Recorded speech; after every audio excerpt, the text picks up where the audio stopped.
Hi guys, I'm gonna show you how to get the barbecue going very quickly, and I'm really bad at blowing, so put it that way, non-existence. I don't like to blow, therefore I've got a blow dryer who does the job for me. So check this out, magical mystery tool.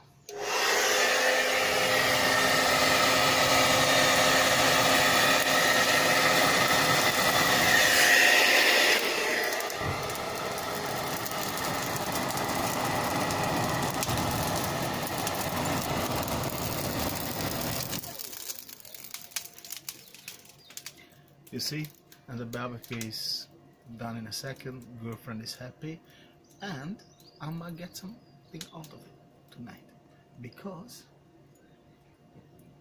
if you think then that woman belongs in a kitchen, then you have no idea what to do with them in the bedroom.